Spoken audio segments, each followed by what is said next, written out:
मित्रों नमस्कार। मैं ना सोनांजलि कथा कहानी और उपन्यास के साथ पुनः उपस्थित हूँ। मित्रों, इस समय मैं वाचन कर रहा हूँ उपन्यास तमस का, जिसे लिखा है भीष्म साहनी ने। अब तक मैं अपने वाचन के पिछले क्रम में उपन्यास तमस के भाग 15 तक का वाचन कर चुका हूँ। आज लीजिए सुनिए उपन्यास तमस के भाग 16 का वाचन मेरे अर्थात नाथ सोनांचली के स्वर में। हरनाम सिंह ने दूसरी बार सांकल खटखटाई तो अंदर से किसी स्त्री की आवाज आई। घर पर नहीं है, मर्द बाहर गए हैं। हरनाम सिंह ठिठका खड़ा रहा। बंतों की आंखें दाएं बाएं देख रही थीं कि आसपास उन्हें किसी ने देखा तो नहीं। तू दरवाजा खोलने को कह बंतो, अंदर औरत जात है। और हरनाम सिंह एक ओर को हट गया। बंतों ने दरवाजा खटखटाया और साथ में ऊंची आवाज में बोली, कर्मा वालियों दरवाजा खोलो, असी मुसीबत दे मारे आए हैं। अपनी पत्नी की आवाज सुनकर क्षण भर के लिए हरनाम सिंह की आंखें झुक गईं। यह वक्त भी देखना बदा था जब उसकी पत्नी आश्रय मांगने के लिए गिड़गिड़ाएगी। दरवाजे के पीछे कदमों की आहट सुनाई दी। फिर अंदर से किसी ने सांकल खोली। थोड़ा सा दरवाजा खुला। उनके सामने ऊंची लंबी बड़ी उम्र की एक ग्रामीण औरत खड़ी थी। उसके दोनों हाथ गोबर से सने थे और उसने दुपट्टा उतार रखा था। उसके पीछे उलझे बालों वाली छोटी उम्र की एक युवती खड़ी थी। उसने भी आस्तीनें चढ़ा रखी थी, जिससे लगता गाय भैंस के लिए सानी पानी कर रही है। कौन हो, क्या काम है? बड़ी उम्र की औरत ने पूछा। हालांकि एक नज़र में ही वह उनकी स्थिति को समझ गई थी। बदनसीब है, ढोक इलाही बख्श से आए हैं। वहां बलवाई आ गए थे। हमारा घर बार लूट लिया है। रात भर चलते रहे हैं। क्षण भर के लिए वह औरत ठिठकी खड़ी रही। वह निर्णायक क्षण जब मनुष्य अपने समस्त संस्कारों, विचारों, मान्यताओं के पूंजीभूत प्रभाव के आधार पर कोई निर्णय लेता है। और कुछ देर तक उनकी ओर देखती रही। फिर उसने दरवाजा पूरा खोल दिया। आ जाओ, अंदर आ जाओ। हरनाम सिंह और बंतों की पलकें उठीं और दोनों दहलीज लांघ कर आंगन में आ गए। उनके अंदर आ जाने पर उस औरत ने बाहर झांक कर दाएं बाएं देखा और फिर झट से सांकल चढ़ा दी। छोटी उम्र की लड़की एकटक इन दोनों को देख रही थी। उसकी आंखों में संशय और अविश्वास था। खाट बिछा दे एकरा, औरत ने कहा और स्वयं जमीन पर बैठकर पहले की तरह गोबर से थापियां बनाने लगी। अंकारा कोठरी में से कंधों पर पल्ला उड़ती हुई चली आई और दीवार के साथ लगी खाट को वहीं पर बिछा दिया। भला हो तेरा बहन, हम एक दिन में ही घर से बेघर हो गए हैं। और बंतों की आंखों में आंसू आ गए। ढोक इलाही बख्श में सारी उम्र काटी है। वहीं पर दुकान थी, अपना घर था। पहले तो सबने कहा यहीं बैठे रहो, कुछ नहीं होगा। फिर कल करीम खान ने मशवरा दिया कि गांव में बने रहने में खतरा है, तुम चले जाओ। उसने ठीक ही कहा। हमारी पीठ मोड़ने की देर थी कि बलवाई आ गए। दुकान भी लूट ली और उसे आग भी लगा दी। हरनाम सिंह ने कहा और चुप रहा। इस बीच बंतो खाट पर से उठकर नीचे आ गई और उस औरत के पास आकर बैठ गई। अकरा आई और बड़े तसले में रखी थापियां उठाकर ले गई और एक एक करके आंगन की दीवार पर लगाने लगी। औरत चुपचाप गोबर के ढेर में हाथ डाल डालकर थापियां बनाती रही। मुंह से कुछ नहीं बोली। मर्द कहाँ गए हैं? हरनाम सिंह ने पूछा। औरत ने एक बार घूमकर हरनाम सिंह की ओर देखा, पर उसके सवाल का जवाब नहीं दिया। हरनाम सिंह को सहसा समझ आ गया कि मर्द कहाँ गए होंगे और उसका सारा शरीर झंझना उठा। हम तो इन दो कपड़ों में निकल आए हैं, बंतो बोली। सलामत रहे करीम खान, उसने हमारी जान बचा दी। और सलामत रहो तुम बहन, जिसने आसरा दिया है। घर में अजीब तरह की चुप्पी छाई थी, जिससे हरनाम सिंह कुछ कहते कहते चुप हो जाता था। छोटी स्त्री अंदर चली गई थी और हरनाम सिंह को बार बार लगता जैसे वह कोठरी के अंधेरे में खड़ी उनकी ओर घूर घूर कर देख रही है। औरत उठ खड़ी हुई और तसले में रखे पानी से हाथ धोकर एक ओर को चली गई। जहाँ रसोई के बर्तन रखे थे। फिर उसने मिट्टी का कटोरा उठाया और उसमें लस्सी डालकर ले आई। हरनाम सिंह अभी भी बंदूक को कंधे के साथ लटकाए हुए था। कारतूसों की पेटी पसीने से सनी उसकी कमीज से जैसे चिपकी हुई थी। लो लस्सी पी लो, रात भर के थके हो। कटोरा हाथ में लेते ही हरनाम सिंह फपक फपक कर रो पड़ा। रात भर की थकान, उत्तेजना और दबी भावनाएं एकाएक फूटकर निकल आईं और वह बच्चों की तरह बिलक उठा। आखिर तो खाता पीता दुकानदार था। कमरे में 100-200 रुपए भी बांधकर ले आया था। सारी उम्र किसी के आगे हाथ नहीं फैलाया था और अब एक दिन में दर दर की ठोकरें खाने लगा था। यहाँ ऊंचा ऊंचा रो नहीं सरदार जी, गली मोहल्ले वाले सुनेंगे तो दौड़े आएंगे। चुपचाप बैठे रहो। हरनाम सिंह अपनी सिसकियां दबाकर चुप हो गया और पगड़ी में से समला निकालकर आंसू पोंछने लगा। भला हो तुम्हारा बहन, तुम्हारा किया हम कभी नहीं उतार सकेंगे। रब घरों बेघर किसी आ ना करे। रब दी मेहर होई ता सब ठीक हो जाएगा।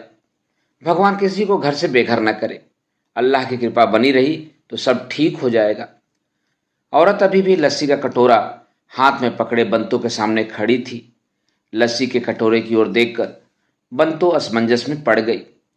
बंतो ने आंखें उठाकर पति की ओर देखा। उसका पति उसी की ओर देख रहा था।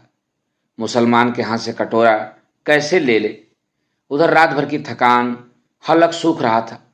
उनकी झिझक को घर की औरत समझ गई। तुम्हारे पास अपना कोई बर्तन हो तो उसमें डाल लो।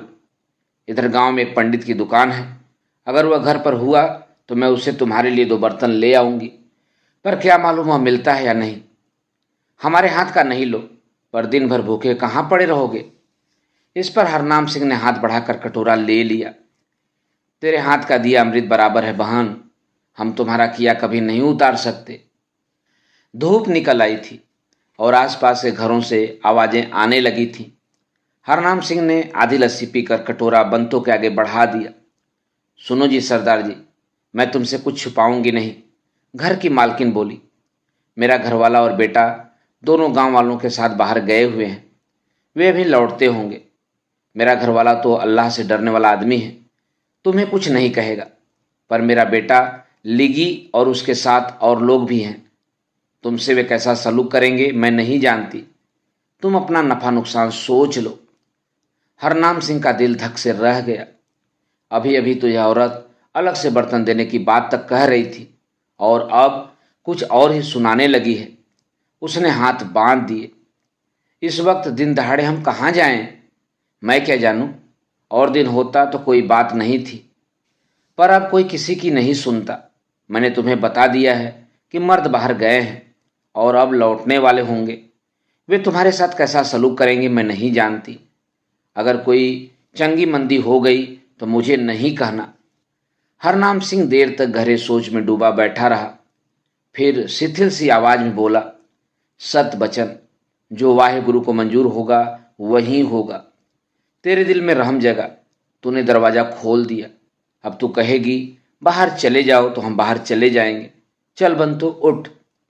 हरनाम सिंह ने बंदूक संभाली और दोनों पति पत्नी दरवाजे की ओर बढ़े। वह जानता था कि दरवाजे के बाहर प्रलय मुंह फाड़े खड़ी है, पर कोई चारा न था। औरत ज्यों की त्यों आंगन के बीचों बीच खड़ी रही और उनकी ओर देखती रही। जब हरनाम सिंह ने साकल खोलने के लिए हाथ उठाया तो औरत फिर बोल पड़ी, न जाओ जी, रुक जाओ, साकल चढ़ा दो। वह बोली, तुमने मेरे घर का दरवाजा खटखटाया है, दिल में कोई आस लेकर आए हो, जो होगा देखा जाएगा, तुम लौट आओ। पीछे अधेरी कोठरी के दहलीज पर खड़ी अकरा अपनी सास की ओर देखे जा रही थी। उसे बोलते देखकर आगे बढ़ आई। जाने दो न माँ, हमने मर्दों से पूछा भी नहीं है, उन्हें बहुत बुरा लगेगा। मैं जवाब ले दूंगी। तुझे अंदर से सीढ़ी उठा ला, जल्दी कर, घर आए को निकाल दो। अल्लाह की दरगाह में सभी को जाना है। जा, खड़ी मेरा मुंह क्या देख रही है, अंदर से सीढ़ी उठा ला। हरनाम सिंह और उसकी पत्नी दरवाजे से मुड़ आए। हरनाम सिंह ने फिर हाथ बांध लिए। वाहेगुरु तुम्हें सलामत रखे बहन, तो हमें जैसा कहेगी हम वैसा ही करेंगे। दिन निकल आया था। पास पड़ोस की स्त्रियां एक दूसरी के घर आने जाने लगी थी। जगह जगह फसादों की चर्चा हो रही थी। इस गांव से भी पिछली शाम बहुत से मर्द नारे लगाते, बरले भाले हवा में झुलाते और ढोल बजाते गांव में घूमते रहे थे और बाद में पूरब की दिशा में निकल गए थे। न जाने वे कहाँ घूमते रहे थे और रात भर क्या करते रहे थे, पर अब दिन निकल आया था और घर घर में उनका इंतजार था। अकरा सीढ़ी ले आई। उसकी सास ने सीढ़ी उसके हाथ से ले ली और दीवार के साथ लगा दी, जहाँ कोठरी के ऊपर एक छोटी सी मियानी बनी थी। इधर आओ जी, तुम दोनों ऊपर चढ़कर मियानी में बैठ जाओ। आवाज नहीं करना, किसी को पता नहीं चले कि तुम यहाँ पर हो। आगे अल्लाह मालिक है। हरनाम सिंह को चढ़ने में कठिनाई हुई। एक तो बोझल देह, दूसरे कंधे पर से लटकती बंदूक बार बार टांगों में उलझ रही थी। जैसे तैसे हाँफता हुआ वह ऊपर पहुंच गया। पीछे पीछे बंतो भी चढ़ गई। मियानी छोटी सी थी, मुश्किल से उकई होकर बैठ पाने की जगह थी। पीछे ठसाठस सामान भरा था और जब हरनाम सिंह ने ताकी बंद की तो कुछ अंधेरा हो गया। दोनों चुपचाप बैठे अंधेरे में आंखें फाड़ फाड़ कर देख रहे थे। न कुछ सोचने को था न कहने को। एक पतले से डोरे के सहारे किस्मत लटक रही थी। देर तक हरनाम सिंह हाँफता रहा। मियानी के अंदर घुटन थी, कुछ अंधेरा था। कुछ देर तक बैठे रहने के बाद लाचार होकर हरनाम सिंह ने ताकी को थोड़ा सा खोल दिया ताकि थोड़ी सी हवा और रोशनी अंदर आ सके। उस पतले से छिद्र में से उसे बाहर खुलने वाला आंगन का दरवाजा और थोड़ा सा आंगन का हिस्सा नजर आ रहे थे। नीचे चुप्पी थी। उसे लगा जैसे सास और बहू दोनों आंगन में से हट गई हैं। अगर कोई बुरी बात हो गई बंतो, हमारी जान पर बन आई तो मैं पहले तुम पर गोली चलाऊंगा, तुम्हें अपने हाथ से खत्म कर दूंगा। हरनाम सिंह ने फुसफुसा कर तीसरी बार कहा। अगर हम पकड़े गए तो और कोई चारा नहीं। बंतो चुप रही। वह एक एक क्षण गिन रही थी कि अब क्या होगा, अब क्या होगा। उसकी सूझ इसके आगे जा ही नहीं पा रही थी। नीचे पिछली कोठरी के अंदर सास बहू के बीच दबा दबा वार्तालाप चल रहा था। अकरा मुंह फुलाए हुए थी। काफिरों को पनाह देने हो, बहु माड़ा करने हो, मड़द तुंदा पूछसन, अर्थात काफिरों को पनाह दी है, बहुत बुरा किया है, मर्द आकर तुमसे पूछेंगे। पर उसकी सास विचलित नहीं हुई। तो चुप कर, कोई बदनसीब आए मैं उसे धक्का देकर बाहर निकाल दूं? न जान न पहचान, ये हमारे क्या लगते हैं? कितना बुरा लगेगा अब्बा को और रमजान को भी। ऊपर दोनों चढ़ बैठे हैं और सिखड़े के हाथ में बंदूक है। अगर हमारे मर्द आए और उसने गोली चला दी तो? तुमने तो एतबार करके उन्हें ऊपर बैठा दिया। सास अकरा के चेहरे की ओर देखती रह गई। उसकी बात में सार था। अगर बात बिगड़ जाए, मर्दों के लौटने पर उन्हें पता चल जाए और उनके बीच तू तू मैं हो जाए, गाली गलौज हो जाए। रमजान यूं भी कितने दिनों से बौखलाया हुआ है और यह ऊपर बैठा गोली चला दे तो क्या होगा? नीचे खड़े आदमी को तो हलाक कर ही देगा। किसी को पनाह देना और बात है और अपने बेटे और घर वालों की जान जोखिम में डालना दूसरी बात। इसमें क्या अक्लमंदी है? यह बात उसे सूझी क्यों नहीं? वह उठकर मियानी के नीचे जा खड़ी हुई। सुन सरदार जी, मेरी बात, उसने दबी आवाज में कहा। हरनाम सिंह ने ताकी को और थोड़ा खोल दिया। क्या है बहन? अपनी बंदूक मुझे दे दे, इधर से लटका दे, मैं पकड़ लूंगी। हरनाम सिंह उत्तर देने से पहले ठिठका चुप बना रहा। मैं बंदूक कैसे दे दूं बहन? नहीं, तो बंदूक दे दे। बंदूक लेकर तुम ऊपर नहीं बैठ सकते। फिर दोनों के बीच चुप्पी छा गई। बंदूक दे देने का मतलब था अपनी जान उनके हाथ में दे देना। अगर वह इनकार कर दे तो वह फौरन घर से बाहर निकाल सकती है और बाहर दिन दहाड़े बंदूक कंधे से लटक भी रही हो तो भी कोई हिफाजत नहीं। सुनते हो सरदार जी, बंदूक दे दे। मेरे घर के अंदर रहते तुझे बंदूक की क्या जरूरत है? बंदूक देकर तो मैं बिल्कुल निहत्था हो जाऊंगा बहन। कहाँ मारा मारा फिरूंगा, इसका मुझे हौसला है। तू बंदूक दे दे, इधर लटका दे। जब जाएगा तो मैं तुम्हें लौटा दूंगी। हरनाम सिंह ने अपनी पत्नी के चेहरे की ओर देखा, फिर चुपचाप बंदूक नीचे लटका दी। बंदूक दे चुकने के बाद हरनाम सिंह को इस बात का ध्यान आया कि देने से पहले उसमें से गोलियां तो निकाल लेता। भरी हुई बंदूक उसके हाथ में दे दी, पर फिर सिर झटक दिया। जहाँ जिंदगी ही अनिश्चय में डोल रही है, वहाँ क्या फर्क पड़ता है कि बंदूक में से गोलियां निकाल ली या नहीं निकाली। निकाल लेता तो मौत का एक और मंसूबा कम हो जाता, नहीं निकाली तो मौत के 1000 मंसूबों में से एक और मंसूबा जा मिला। हरनाम सिंह ने ठंडी सांस भरी, इतनी गहरी कि बंतों को लगा नीचे खड़ी औरत और उसकी बहू ने भी सुन ली होगी। मियानी में फिर अंधेरा छा गया। क्या से क्या हो गया था। कल इस वक्त बंतु अपने घर में संदूक में से कपड़े सहेज रही थी। आज पति पत्नी चूहों की तरह इस अंधेरी मियानी में घुसे बैठे थे। कल वह और करीम खां इन फसादों को बुरा भला कह रहे थे, उन लोगों को बुरा भला कह रहे थे जिनकी आंखों में से दीद उड़ गया था। मानो जो कुछ हो रहा था वह उनके बाहर कहीं हो रहा है, जिस पर वे तटस्थता से बहस कर सकते थे, अपनी टिप्पणियां दे सकते थे। और अब वे स्वयं फिसादों के एक ही झोंके से कहां पटक दिए गए थे। सहसा यह सोचकर उसका दिल डूब गया कि बंदूक हाथ से निकल गई है, कि अब वह उसे वापस नहीं मिलेगी। यह मैं क्या कर बैठा, अपने हाथों से अपने हाथ काट लिए। बंदूक तो मेरे लिए अंधे की लाठी के समान थी, अब वह मुझे कहाँ मिलेगी। सोचते ही हरनाम सिंह का पसीना छूट गया। उसे अपनों से भी अधिक अपनी पत्नी की स्थिति सोचने लगी। अब मैं इसे अपने साथ ले जाऊंगा तो किस बूते पर। अब तो लोग पत्थर मार मार कर हमें मार डालेंगे। भक्ति और ज्ञान और मानव प्रेम की बरसों की कमाई हरनाम सिंह यथार्थ के एक ही थपेड़े में खो बैठा था। जसबीरों का कुछ पता चल जाता। सहसा बंतो बुदबुदाई। हरनाम सिंह चुप रहा, कहता भी क्या। रह रहकर किसी किसी वक्त बंतो के अंदर माँ बोलने लगती। रात को नाले के किनारे चलते हुए भी उसने 2-1 बार अपने बच्चों को याद किया था। अब फिर से करने लगी थी। जब भी कुछ देर के लिए उसके अपने सिर पर से खतरे का साया टल सा जाता, उसे अपने बच्चों की याद सताने लगती थी। गांव में शोर हुआ। शोर बढ़ता जा रहा था। मर्द औरतें एक साथ बतियाती सुनाई देने लगीं। तभी किसी ने दरवाजे को जोर से खटखटाया और किसी स्त्री की आवाज आई, रिया करा, आ बाहर देख, वे लोग आ रहे हैं। अकरा की किसी सहेली की आवाज थी। अकरा भागती हुई दरवाजा खोलकर बाहर चली गई। ऊपर बैठे हरनाम सिंह का दिल फिर से धड़कने लगा। बंतों ने आंखें ऊपर उठाकर पति के चेहरे की ओर देखा। रोज दमकता रहने वाला चेहरा पीला पड़ गया था और कपड़े मुचड़े हुए और मैले हो रहे थे। मियानी की अधखुली ताकी में से हरनाम सिंह को घर की मालकिन नजर आई। आंगन में खुले दरवाजे के सामने कमर पर दोनों हाथ रखे खड़ी थी। उसका ऊंचा लंबा कद, सीधी सी काया देखकर उसका मन संभल सा गया। उसका विश्वास फिर जैसे लौट आया। इस औरत के रहते अभी सब कुछ खो नहीं गया है, सब कुछ मर नहीं गया है। अगर वाहेगुरु को मंजूर होगा तो हम पर आंच नहीं आएगी। तुम तो भगत हो, तुम्हें किस बात का डर है। बंतों ने अपने पति को आश्वासन देते हुए कहा।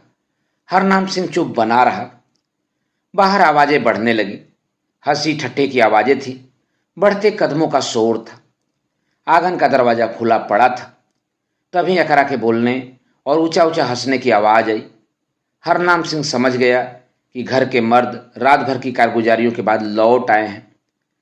कुछ ही देर बाद अकरा का ससुर और अकरा एक बड़ा सा काले रंग का ट्रंक उठाए हुए आंगन के अंदर आए। ससुर के सिर पर पगड़ी बैठी हुई थी। लगता था ट्रंक को गांव तक सिर पर उठाकर लाया है। हरनाम सिंह ने हाथ बढ़ाकर अपनी पत्नी के घुटने को छुआ। हमारा ट्रंक है, बड़ा काला ट्रंक, हमारी दुकान लूटते रहे हैं। बंतों ने बाहर झांक कर देखने की कोशिश नहीं की। अभी तक ताला चढ़ा है। हरनाम सिंह बुदबुदाया। अकरा का ससुर ट्रंक के ऊपर बैठ गया था और पगड़ी उतारकर माथे का पसीना पोंछ रहा था। उसकी पत्नी ने आगे बढ़कर दरवाजा बंद कर दिया। रमजान नहीं आया, रमजान तबलीग करने गया है। ऊपर बैठे हरनाम सिंह ने हाथ बढ़ाकर अपनी पत्नी का घुटना छुआ। एहसान अली है, मैं इसे जानता हूं, इसका मेरे साथ लेन देन रहा है। बंद का बंद ट्रंक उठा लाए हो। अब्बा क्या मालूम इसमें कुछ है भी या नहीं। क्यों, इतना भारी था, मेरी तो कमर दोहरी हो गई। कपड़ों का ट्रंक है, कुछ न कुछ तो जरूर होगा। बस एक ट्रंक ही लाए हो। रमजाना भी कुछ लाया है? वहीं यह खींचकर बाहर लाया था। साबुत का साबुत ट्रंक उठा लाए हैं। तुम्हें और क्या चाहिए? लाओ इसे खोलते हैं, इसका ताला तोड़े, अकरा ने कहा और भागकर कोठरी में से हथौड़ी उठा लाई। चोरी के माल को देख पाने की उत्सुकता में वह अपने ससुर से मियानी में छिपे कराड़ों के बारे में बताना भी भूल गई। उसकी सास अभी भी चुपचाप पास खड़ी थी। लस्सी पिला राजो, प्यास लगी है, ससुर ने कहा और उसकी पत्नी राजो उन्हीं कदमों से लस्सी लाने चली गई। ट्रंक के ताले पर ठकाठक शुरू हो गई। एहसान अली कटोरा हाथ में लिए लस्सी पी रहा था जब राजो, उसकी पत्नी, ने उसे बताया कि उसके घर में एक सिख और उसकी पत्नी को पनाह दे रखी है। तभी ऊपर से हरनाम सिंह ने ताकी खोल दी और गर्दन निकालकर बोला, ताला क्यों तोड़ती हो बेटी? यह लो चाबी, यह हमारा ही ट्रंक है। फिर एहसान अली की तरफ मुखातिब होकर बोला, एहसान अली, मैं हरनाम सिंह हूँ। तुम्हारी घरवाली ने हमें यहाँ पनाह दी है। गुरु महाराज तुम्हें सलामत रखें। यह ट्रंक हमारा है, पर अब इसे तुम अपना ही समझो। अच्छा हुआ जो यह तुम्हारे हाथ लगा है, किसी दूसरे के हाथ नहीं लगा। एहसान अली ने नज़र ऊपर उठाई तो झेप गया, मानो वह चोरी करते पकड़ा गया हो। अकरा के हाथ थम गए और वह चिल्लाकर बोली, अम्मा ने इन्हें पनाह दी है। मैंने कहा भी था काफिर है, इन्हें अंदर मत घुसने दो, पर अम्मा ने मेरी बात नहीं मानी। अकरा अपने ससुर को खुश करने के लिए कह रही थी, पर एहसान अली अभी भी ठिठका खड़ा और अटपटा महसूस कर रहा था। किसी जमाने में दोनों के बीच लेन देन रहा था और अच्छी जान पहचान रही थी। उसकी समझ में नहीं आ रहा था कि हरनाम सिंह के प्रति कैसा व्यवहार करे। ऐसे साक्षात की उसे उम्मीद नहीं थी। उसके खून में ऐसी गर्मजोशी भी नहीं थी कि किसी हिंदू अथवा सिख को देखकर आग बबूला हो उठे। हरनाम सिंह नीचे आ जाए, फिर अपनी चोरी को उस एहसान की ओट में छिपाते हुए जो राजू ने इन दो व्यक्तियों पर किया था, तनिक दिलेरी के साथ बोला, खैर मनाओ जो तुमने मेरे घर में पनाह ली, और किसी के घर में जाते तो इस वक्त जान से भी हाथ धो चुके होते। अकरा ताला खोलने के लिए उतावली हो रही थी, लेकिन राजू ने उसके हाथ से चाबी ले ली थी और उसके बार बार मांगने पर भी देने से इनकार कर रही थी। मैं तो तुमसे कुछ नहीं कहूँगा हरनाम सिंह, तुम मेरे घर आए हो, पर अब तुम यहाँ से चले जाओ। मेरे बेटे को पता चल गया कि तुम यहाँ पर हो तो तुम्हारे साथ अच्छा सलूक नहीं करेगा। गांव वालों को भी पता चले कि हमने तुम्हें पनाह दी है तो हमारे लिए बहुत बुरा होगा।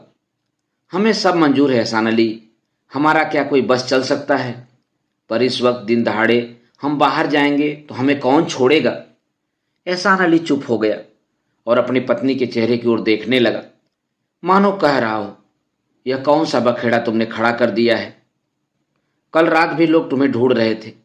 एहसान अली ने कहा, अब अगर किसी को पता चल गया कि तुम यहाँ छिपे बैठे हो तो लोग हमें भी नहीं छोड़ेंगे। तुम्हारा भी इसी में भला है और हमारा भी इसी में भला है कि तुम यहाँ से चले जाओ। अकरा अपने आप सीढ़ी उठाकर ले आई और मियानी के नीचे लगा दी। दोनों पति पत्नी चुपचाप नीचे उतर आए। दोनों बलि के बकरे नजर आ रहे थे। फिर वही नाटक हुआ जो सुबह के वक्त हुआ था। दोनों नीचे उतर आए थे। दोनों में कोई भी नहीं गिड़गिड़ाया। दोनों शांत थे और चुपचाप खड़े थे। हरनाम सिंह अपनी बंदूक मांगने जा रहा था और राजू आंगन के बीचों बीच चुपचाप कमर पर हाथ रखे खड़ी थी। जब एहसान अली बोला, इन्हें भूसे की कोठरी में बैठा दो। राजू, बाहर से ताला चढ़ा दे, ले यही ताला खोलकर ले जा, जल्दी कर। फिर हरनाम सिंह पर एहसान जताते हुए बोला, निगाह का लिहाज है हरनाम सिंह, पर जो कुछ काफिरों ने शहर में किया, खुदा कसम उसे याद करके खून खौल उठता है। आगे आगे राजू चल रही थी और पीछे पीछे बंतो और हरनाम से। कोठरी लांघकर घर के पीछे वे एक अंधेरे से दालान में पहुंचे जहां गोबर, चारा और मवेशियों की तीखी गंध आ रही थी। यहीं पर राजू ने कोठरी का दरवाजा खोला। कोठरी फर्श से लेकर छत तक सूखे चारे से भरी थी। इधर बैठ जाओ, मेरा आदमी बड़ा नेक वक्त है। मुझे नहीं मालूम था कि तुम लोगों की जान पहचान है, जैसे तैसे यहाँ वक्त काट लो। हरनाम सिंह और उसकी पत्नी यहाँ भी उसी तरह जा बैठे जैसे मियानी में बैठ गए थे। यहाँ राजू ने दरवाजा भेड़ दिया और बाहर से सांकल लगा दी। वक्त कटने लगा। दोनों को कुछ कुछ हौसला होने लगा कि यहाँ शाम तक पनाह मिली रहेगी। दिन में किसी वक्त राजू रोटियां और लस्सी भी दे गई। दोनों के पेट में रोटी गई तो त्राण मिला। देर तक दोनों अंधेरे में बैठे फटी फटी आंखों से अंधेरे में देखते रहे। बंतो ने फिर हरनाम सिंह से पूछा, तुम क्या सोचते हो? इकबाल सिंह गांव में ही होगा या वहां से भाग गया होगा? जो वाहिगुरु को मंजूर होगा।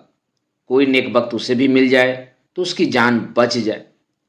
जसबीरो अकेली नहीं है, यह अच्छा है। गांव में अपनी संगत के बहुत से लोग हैं, सभी एक जगह इकट्ठे हो गए होंगे। इस पर हरनाम सिंह ने पूछा, ये लोग हमारी बंदूक लौटा देंगे ना? तू क्या सोचती है? पर मेरा दिल नहीं मानता। वे देर तक बातें करते रहे। कोठरी बंद थी, पर यहां उतनी उमस नहीं थी जितनी मियानी में रही थी। चारे के गट्ठरों के आगे बैठे बैठे दोनों की आंखें झपकने लगी। रात भर के थके थे। कुछ देर बाद दोनों को झपकी आ गई। उनकी नींद तब टूटी जब उनके दरवाजे पर कुल्हाड़े पड़ रहे थे और कोई चिल्ला चिल्ला कर कह रहा था, निकलो, वो बाहर। कहाँ घुसे बैठे हो? तुम्हारी माँ की। निकलो बाहर तुम्हारी। कुल्हाड़ी के प्रहार बराबर पड़ते जा रहे थे। हरनाम सिंह और उसकी पत्नी दोनों हड़बड़ाकर उठ बैठे, मानो कोई दुस्वप्न देकर उठे हों, और सिर से पांव तक कांप उठे।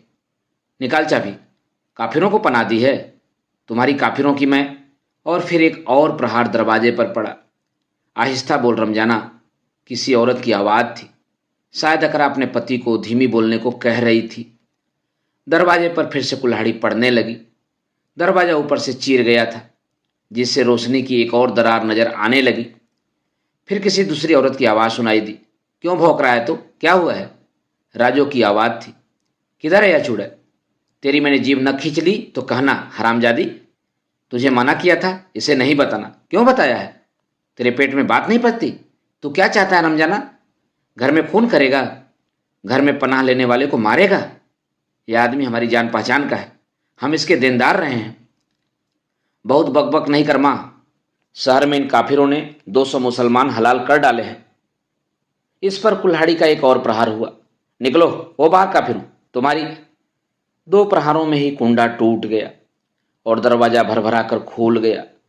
ढेरों रोशनी एक साथ आ गई। रमजान हाँफ रहा था। कुल्हाड़ी उसके हाथ में थी। पास में अकरा खड़ी थी, पीला जर्द सहमा हुआ सा चेहरा। एक और राजो खड़ी थी, उसके दोनों हाथ कमर पर थे। निकलो बाहर काफिरों। रमजान ने अंदर झांक कर देखा।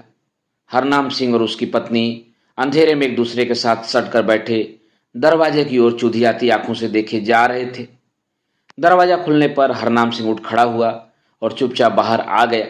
मार डाल, खोखली सी आवाज में हरनाम सिंह ने कहा। तेरी मैं, रमजान बोला और बायां हाथ बढ़ाकर हरनाम सिंह की गर्दन पकड़ ली। हरनाम सिंह की गाढ़े की कमीज का ऊपर वाला बटन टूटकर गिर पड़ा। इस झटके में हरनाम सिंह की पगड़ी ढीली हो गई। फिर जिस तेजी से रमजान ने उसके गले को पकड़ा था, उसी तेजी से उसे छोड़ भी दिया। गर्दन पर उंगलियों के लाल लाल निशान पड़ गए। हरनाम सिंह को उसने भी पहचान लिया था। उसकी दुकान पर 2-1 बार उसने चाय पी थी। उसकी दाढ़ी अब पहले से कहीं ज़्यादा सफ़ेद हो गई थी और शरीर दुबला हो गया था। 2-3 बार रमजान ने कुल्हाड़ी उठाने की कोशिश की, पर कुल्हाड़ी हाथ में रहते भी उसे उठा नहीं पाया। काफिर को मारना और बात है, अपने घर के अंदर जान पहचान के पनाह जीन को मारना दूसरी बात। उसका खून करना पहाड़ की चोटी पार करने से भी ज़्यादा कठिन हो रहा था। मजहबी जुनून और नफरत के इस माहौल में एक पतली सी लकीर कहीं भी अभी भी खींची थी, जिसे पार करना बहुत ही मुश्किल था। उसे रमजान भी पार नहीं कर पा रहा था। रमजान उसके सामने हफ्ता खड़ा रह गया, फिर गालियां बकता हुआ बाहर चला आया। लगभग आधी रात का समय रहा होगा जब ऊंची लंबी राजो आगे आगे चली जा रही थी और हरनाम सिंह और बंतो उसके पीछे पीछे थे। पेड़ों के झुरमुट तक राजो उनके साथ आई। चांद पेड़ों के झुरमुट के ऊपर खिला था और आकाश उसकी चांदनी में झिलमिला रहा था। फिर वहीं अलौकिक रहस्यपूर्ण स्वप्निल दृश्य, फिर वहीं चांदनी और अंधेरा आपस में आंख मिचौनी खेलते हुए। पेड़ों के झुरमुट और उसके पार फैला हुआ असीम प्रसार फिर से रहस्यपूर्ण और भयावना नजर आने लगा। आगे जाती राजो की काया बड़ी गंभीर लग रही थी। राजू हाथ में दोनाली बंदूक उठाए हुए थी। वे फिर से नदी की ओर उतर रहे थे। बाईं ओर दूर आकाश लाल हो रहा था। हरनाम सिंह ने धीरे से अपनी पत्नी का हाथ दबाकर कहा, बाईं ओर देख, देखा? देखा है, कोई गांव जल रहा है। वाह है गुरु, बंतो बुदबुदाई। चलते चलते हरनाम सिंह के पांव फिर ठिठक गए। बहुत दूरी पर दूसरी ओर भी क्षितिज लाल हो रहा था। वह गांव कौन सा है? वह भी जल रहा है। बंतो चुप रही। हरनाम सिंह ने घूमकर देखा। चांदनी में गांव के चपटे मिट्टी के घर खड़े थे। किसी किसी घर में दिया टिमटिमा रहा था। घरों के बाहर फूसों के ऊंचे ऊंचे ढेर, कहीं कोई बैलगाड़ी खड़ी थी। पेड़ों के झुरमुट में पीर की सफेद कब्र उन्हें नजर आई। उस पर दिया नहीं जल रहा था। आज के रोज उस पर दिया जलाना लोग भूल गए थे। राजू झुरमुट के किनारे किनारे चलती जा रही थी। फिर झुरमुट का छोर आ गया और वह ढलान आ गई जिसे चढ़कर उसी रोज प्रातः हरनाम सिंह और उसकी पत्नी गांव में दाखिल हुए थे। राजू रुक गई। राजू ने अपने हाथ में पकड़ी बंदूक हरनाम सिंह के हाथ में दे दी। जाओ हुड़, रव राखा, सीधे किनारे किनारे चले जाओ, आगे जो तुम्हारी किस्मत। और उसकी आवाज आर्द्र हो उठी। तुमने हम पर बड़ा एहसान किया है राजू बहन, हम इसे कभी नहीं भूल सकते। बंतो ने कहा, ये जिंदगी रही ता तेरा एहसान। हरनाम सिंह की आवाज लड़खड़ा गई। मैं के जाड़ा भैड़, अपड़ा अपड़ा नसीबा, चहवा पासे आग लगी है। मैं क्या जानू बहन, मैं नहीं जानती मैं तुम्हारी जान बचा रही हूं या तुम्हें मौत के मुंह में झोंक रही हूं। चारों तरफ आग लगी है। यह कहते हुए राजू ने अपना हाथ अपने कुर्ते की जेब में डाला और सफ़ेद कपड़े में लिपटी एक छोटी सी पोटली निकाल लाई। यह लो, यह तुम्हारी चीज है। क्या है राजू बहन? यह तू साड़े संदूक बीचों मिले हैं, मैं कड लियाई है। तू साड़े ऊपर औला बेला आया है, जेवर कोलवे तो सहारा होएगा। अर्थात ये तुम्हारे ट्रंक में से मिले हैं। तुम्हारे दो गहने हैं, मैं निकाल लाई हूं। तुम्हारे आगे कठिन समय है, पास में दो गहने हुए तो सहारा होगा। वाह गुरु तुम्हें सलामत रखें बहन, अच्छे कर्म किए थे जो तुमसे मिलना हुआ। कहते हुए बंतो रो पड़ी। जाओ, रब राखा, देर हो रही है। राजू ने कहा। वह उन्हें कुछ नहीं बता सकती थी कि किस दिशा में जाएं, किस गांव की ओर जाएं, किसका दरवाजा खटखटाएं। उसके लिए कुछ भी कह पाना असंभव था। दोनों पति पत्नी ढलान उतरने लगे। राजू टीले पर खड़ी रही और उन्हें जाते हुए देखती रही। वहीं उबड़ खाबड़ बालू और गोल गोल पत्थरों से अटा रास्ता था।